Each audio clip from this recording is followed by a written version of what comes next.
Good morning girls. हमारा chapter practical geography में second chapter चल रहा है, जिसके अंदर हमने बहुलक के बारे में पढ़ लिया था। माध्य, माध्यिका और बहुलक, इनके बारे में हमने पढ़ लिया था। आज जो हमारा इसी लेसन के अंदर नेक्स्ट टॉपिक है वो है माध्य, माध्यिका तथा बहुलक की तुलना। अब आपके सामने आपने माध्य, माध्यिका और बहुलक को निकालना सीखा था। आज हम इसके आपस में रिलेशन के बारे में भी पढ़ेंगे, इनका आपस में क्या रिलेशन है और इनकी तुलना भी। देखिए, जैसे कि जो माध्य है ये और माध्य, माध्यिका और बहुलक, ये तीनों क्या हैं? केंद्रीय प्रवृत्ति के माप हैं। हमारे पास जो आंकड़े आते हैं, हमने उसके आंकड़ों के जब हमने केंद्र निकालने हैं उसके लिए हम ये तीनों जो है यूज़ करते हैं। जैसे माध्य निकालते हैं, उनका औसत निकालते हैं, और इसके अलावा माध्यिका से हम जो सेंटर में संख्या आती है उसको निकालते हैं। बहुलक में भी जो संख्याएं बहुत ज़्यादा आती हैं उनको निकालते हैं। अब इनकी तुलना करनी हो तो हमारे लिए जो सबसे इजी मेथड है वो है सामान्य वक्र आवृत्तियाँ। सामान्य वक्र आवृत्तियों में हम ये देख सकते हैं कि माध्य, माध्यिका और बहुलक का आपस में क्या रिलेशन है। यदि उस रेखा चित्र का आकार घंटाकार वक्र की तरह बने तो हम ये कह सकते हैं कि इसमें माध्य, माध्यिका और बहुलक दोनों इक्वल है इस समय, तभी ये वक्र जो है घंटाकार बनता है। यदि आपके पास कुछ ऐसे आंकड़े दिए होते हैं जिन आंकड़ों में अगर हम उसका माध्य निकालें और माध्यिका निकालें तथा बहुलक भी निकालें उसी आंकड़ों से, और उनका जो आंसर है तकरीबन सेम ही निकलता है, आसपास लगभग निकलता है, तो हम ये कह सकते हैं कि माध्य, माध्यिका और जो बहुलक जो है वो एक बराबर है, इक्वल है एक दूसरे के।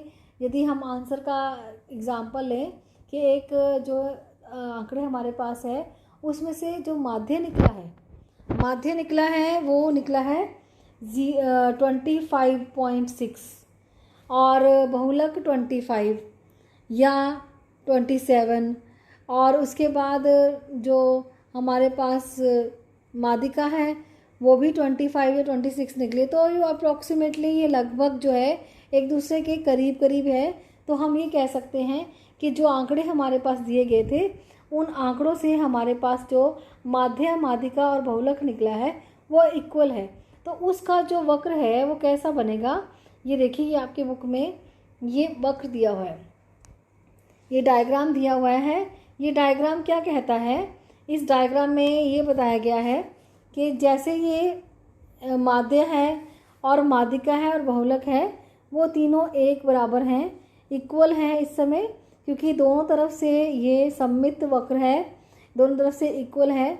जो यहाँ पर आवृत्ति है, इधर प्राप्तांक है। बच्चों ने जो अंक प्राप्त किए हैं उसमें से 50 है, 60 है, 70 है, 80 है, 90 है, 100 है और इसके अलावा 110 है। तो आप इसको ना 1 सेंटीमीटर के डिफरेंस से ये निशान लगा सकते हो, 10 से लेकर और लास्ट में 200 तक। हर सेंटीमीटर में आप 10 दिखा सकते हैं, 10, 20, 30, 40, 50, 60, 70, 80, 90, 100, 101, 120, 130, 140, 150, 160, 170, 180, 190 एंड 200। ऐसे 1 सेंटीमीटर का गैप देकर इस लाइन के ऊपर आप निशान लगाएंगे और उससे आप इन अंकों को लिखेंगे, और आवृत्ति जो है ऊपर ऐसे ही बनाएंगे और उसमें भी 1 सेंटीमीटर का गैप देंगे।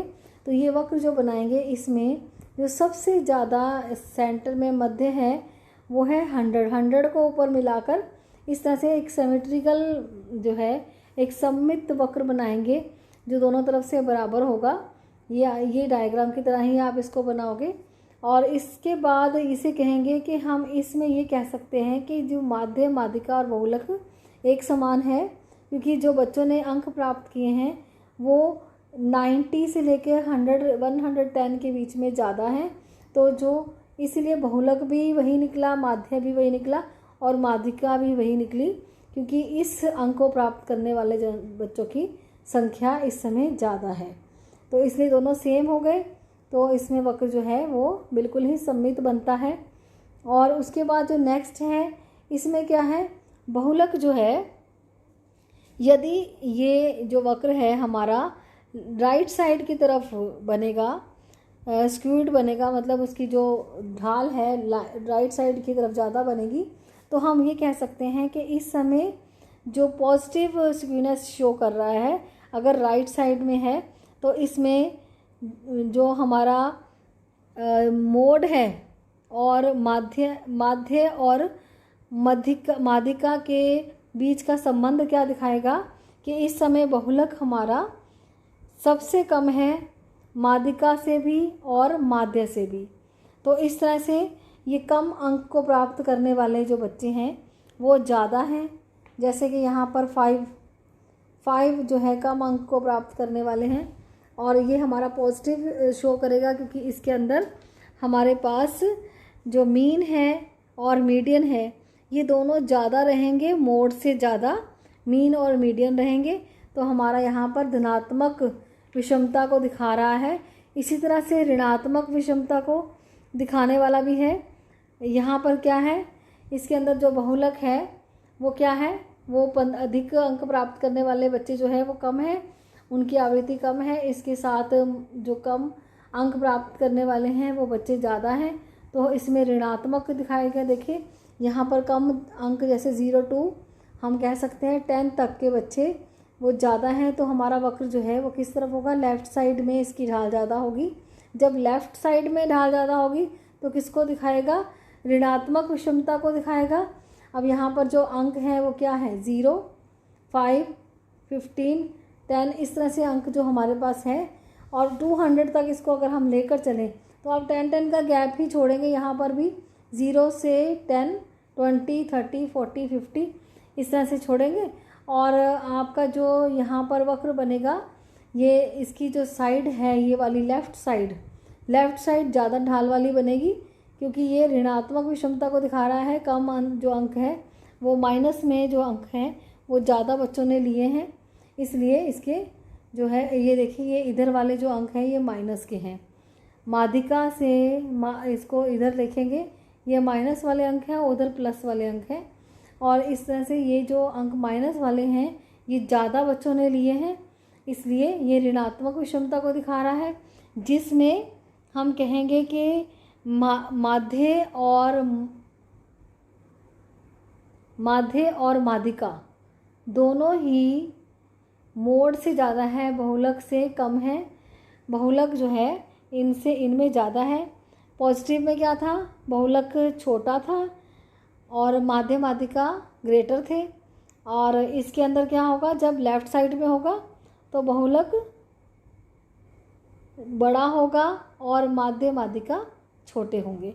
तो हम इस तरह से इसको बना सकते हैं। आपके पास यहाँ मैंने एक बेल शेप्ड कर्व दिया है। ये बेल शेप्ड कर्व क्या दिखा रहा है, देखिए इस समय ये मीन, मीडियन और मोड तीनों इक्वल हैं जब बेल शेप्ड बनेगा, और जब ये पॉजिटिव में शो करेगा तो क्या होगा, ये Z क्या है, इस समय बहुलक है, और M मीडियन है यानी माध्यिका, और X यहाँ पे X बार क्या है, ये हमारा मीन है। तो यहाँ पर क्या है, ये मोड जो है सबसे छोटा है मीन मीडियन दोनों से, तो ये पॉजिटिव को शो करेगा। जब नेगेटिव होगा, नेगेटिव लेफ़्ट साइड होता है, तब क्या होता है, जो मोड है वो मीन और मीडियन से बड़ा है। Mode is greater than mean and median, then work is on left side. If mode is less than mean and median, then the work curve is on right side. तो इस तरह से तीन तरह के ये डायग्राम बनेंगे। ये आपको मैं PDF में भी बना के भेजूँगी, आपने बिल्कुल इसी तरह से अपनी फाइल में इन डायग्राम्स को ड्रॉ कर लेना है तीनों को। और ये इसके ऊपर आप लिखेंगे भी, तो इसमें लिखेंगे ऋणात्मक विषमता, और उसके ऊपर लिखेंगे धनात्मक विषमता, और यहाँ पर सममित बेल शेप्ड या घंटाकार कर्व। आप इंग्लिश में इसके हेडिंग्स अपनी फाइल में लिखेंगे और इस डायग्राम को बनाएंगे। ये आपका नेक्स्ट टॉपिक है, इसे आप अपनी फाइल में कंप्लीट करेंगे। Thank you.